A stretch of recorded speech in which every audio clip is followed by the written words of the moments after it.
d'emblée dans le cours de géotechnique que nous aurons à voir au cours de cette année et voir de manière précise quelques définitions en géotechnique pour que quand maintenant vous allez expliquer à une autre personne la géotechnique, vous allez utiliser des mots exacts, des mots corrects, des mots scientifiques pour que vous puissiez définir c'est quoi la géotechnique, les sols et tout ça. Partager mon écran. Le cours d'aujourd'hui, c'est présenter la mécanique des sols et la géotechnique. Il y a deux mails que vous pouvez m'écrire. Et il y a Bertomio Junior Jean, commercial UH.edu.ht. Et puis, il y a Bert John à commercial yahoo.fr. Ces deux mails-là, vous pouvez les utiliser pour que vous puissiez m'envoyer les devoirs, bien les commentaires par rapport à ce cours. Ce cours est basé sur les documents ci-dessus. Il y a la géotechnique comme ouvrage mécanique des sols, tome 1 de l'Université de Liège, de Aubert Charlier 2007. Il y a la mécanique des sols, l'Université catholique de Louvain, de De Jager 2001. Et l'autre ouvrage est Introduction à la géotechnique, de Jean Lafleur de 2006. L'objectif que nous avons pour ce cours, surtout pour le premier semestre, nous allons voir deux chapitres dans le cadre de ce cours. C'est déterminer les caractéristiques ou bien les propriétés physiques des sols. Ensuite, pour ce semestre également, nous allons voir les différentes méthodes de classification des sols. La classification des sols est essentielle en géotechnique parce que c'est un langage universel pour tous les géotechniciens. C'est important de savoir comment déterminer de manière précise une classification des sols. En deuxième semestre, nous allons voir l'hydraulique des sols, pour regarder la circulation de l'eau dans les sols. Ensuite, nous pouvons regarder également les déformations des sols, regarder comment les sols peuvent se tasser sous l'effet des charges. Et pour finir, au second semestre, nous allons voir la résistance au cisaillement des sols. La résistance au cisaillement des sols, c'est un aspect très intéressant parce que c'est l'aspect qui va également nous permettre de déterminer beaucoup d'autres paramètres, surtout dans le cas des conceptions des ouvrages. Maintenant, nous allons passer à l'introduction à la mécanique des sols. Pour faire cette introduction, nous allons définir c'est quoi un sol de manière géotechnique. Ensuite, nous allons définir la mécanique des sols pour nous, en tant que mécaniciens des sols, pour qu'on puisse bien faire la différence entre la mécanique des sols et les autres domaines connexes à la mécanique des sols. Après, nous allons regarder les domaines d'application de la mécanique des sols. C'est important de savoir les domaines de cette matière que nous sommes en train de voir parce que c'est à ce moment-là que vous pouvez voir l'importance de ce domaine dans votre vie d'ingénieur. Okay? Nous allons voir la définition des sols. D'après vous, qu'est-ce qu'un sol? Je vois dans les autres que le sol, en fait, c'est la partie superficielle de l'écorce terrestre. C'est comme ça qu'on a l'habitude de le définir. En géologie. Qu'appelle-t-on sol? Les sols peuvent être définis comme des agrégats dans lesquels les particules sont faiblement liées et peuvent être séparées par une action mécanique légère. Un sol en place est constitué de grains solides baignant dans l'eau, dans l'air ou dans un mélange eau-air. Donc, quand vous allez définir un sol en géotechnique, le sol est un matériau constitué de trois phases. Il y a la phase solide, la phase liquide et la phase gazeuse. Dans le cas de la géotechnique, le liquide que nous allons beaucoup plus considérer, c'est l'eau. Et dans le cas de la géotechnique également, nous allons considérer comme gaz l'air. Il va y avoir des cas de sol saturé. On va avoir deux phases seulement dans le sol, solide et eau. Et on aura des sols non saturés. On aura trois phases dans ce sol, solide, eau et puis l'air. Une fois défini le sol, maintenant nous allons voir d'où proviennent les sols, d'où proviennent les formations. Les sols peuvent provenir de la roche, soit par altération mécanique, soit par décomposition d'organismes vivants également. Okay? Il y a deux façons. Soit on a le sol qui provient de la roche directement, ou bien de matière organique. Maintenant, si cette roche-là a subi une désagrégation physique ou mécanique, okay, cette roche qui était consolidée au départ va se fragmenter en sol. Les sols qu'on aura à avoir, c'est que ce sont des sols et de même nature que la roche-mère. Mais si la roche a subi une décomposition physico-chimique, nous aurons de nouveaux composés comme les argiles. C'est pour cela que dire qu'un sol en géotechnique peut contenir des fragments de roche, des particules d'argile et des matières organiques. Ensuite, pour les vides entre ces différents éléments, généralement appelés pores, sont remplis d'eau et d'air. Dans le cas des sols qu'on va retrouver dans la nature, ces sols-là vont avoir des vides à l'intérieur. On doit regarder ces vides et les éléments qu'on va retrouver dans les vides. En géotechnique, on peut dire vide ou bien les pores ou interstices. On va regarder si les vides sont remplis d'eau ou bien si les vides sont remplis d'air ou bien les deux en même temps.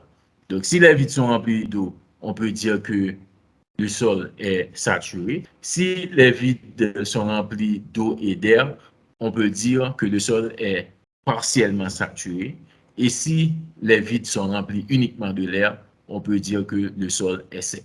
Donc, ce sont tous ces éléments-là qu'on doit regarder de manière spécifique en géotechnique pour qu'on puisse bien adapter le concept sol en géotechnique. Si les vides ne contiennent pas d'eau, le sol est sec. Si tous les vides sont remplis d'eau, le sol est saturé. Et les sols saturés, on les rencontre sous la nappe.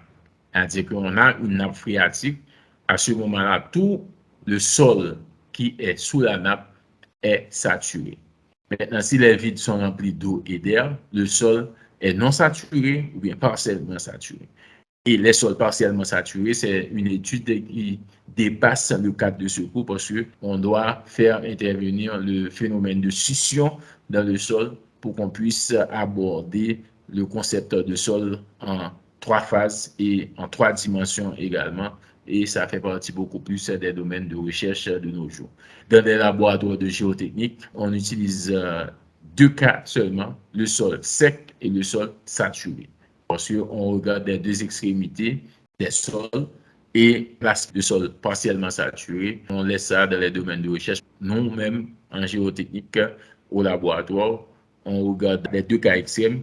Le sol est sec, où la succion est maximale, et le sol saturé, où la succion est nulle dans le cas de ce sol. Parce que la succion est un phénomène assez important et la succion fait augmenter la résistance au cisaillement des sols et vous allez voir ça plus loin dans la recherche.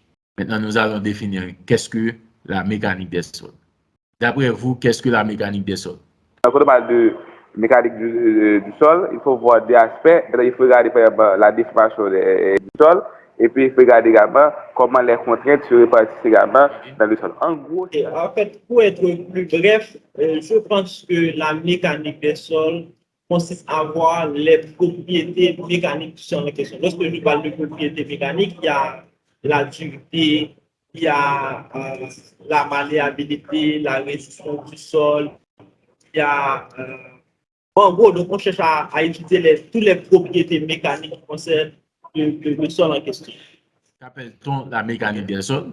La mécanique des sols est l'étude des propriétés physiques, hydrauliques et mécaniques des sols en vue de leur application à la construction.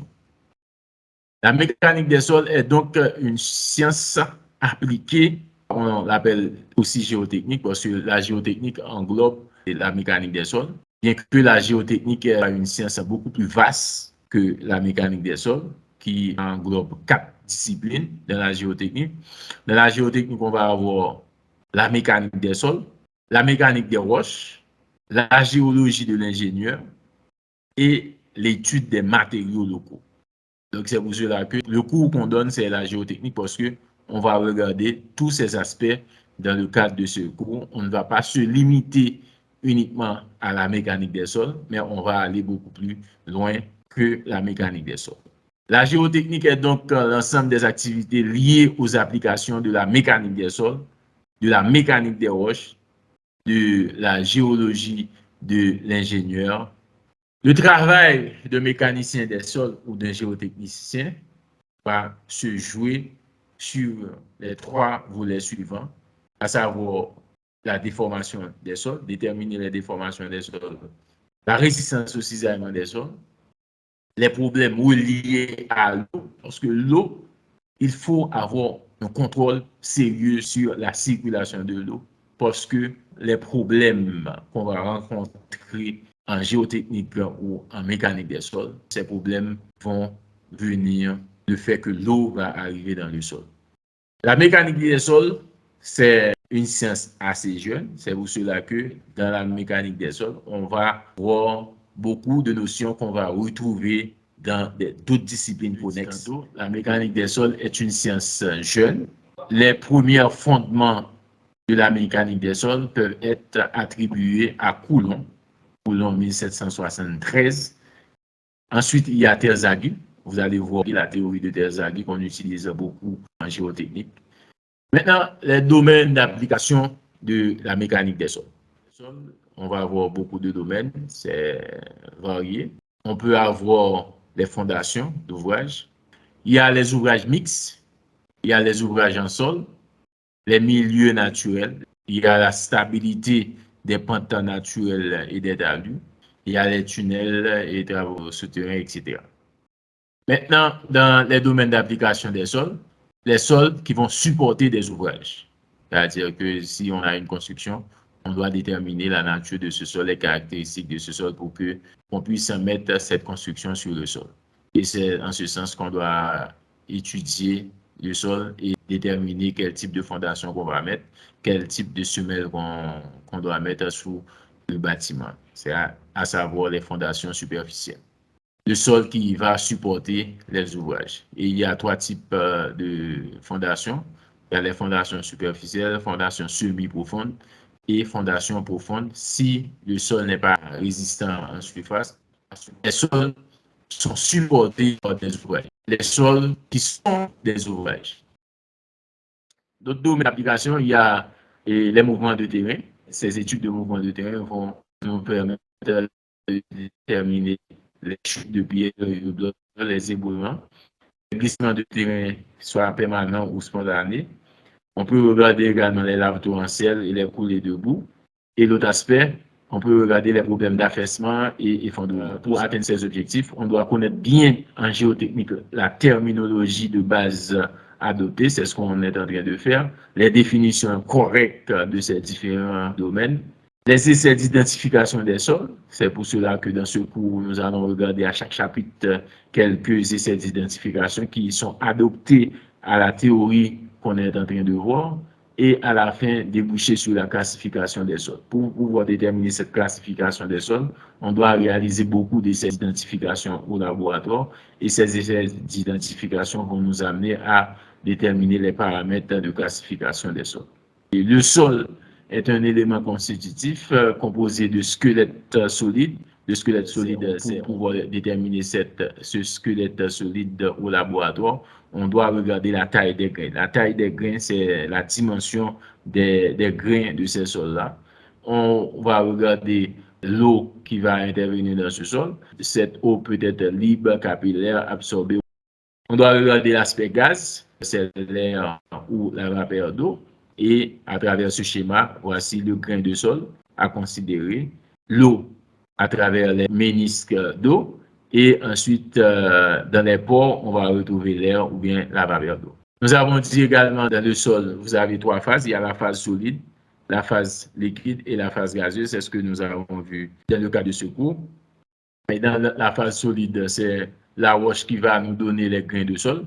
Et ces grains de sol viennent de ces fragments de roche. On peut trouver des graviers, des sables, des limons. Le sol peut provenir de la décomposition physico-chimique. À ce moment-là, on tombe sur l'argile. On va les étudier de manière détaillée lorsqu'on va regarder la circulation de l'eau à travers le sol. Cette eau peut se trouver sur différents types d'états. Il y a l'eau de constitution, l'eau libre, l'eau capillaire et l'eau liée ou absorbée.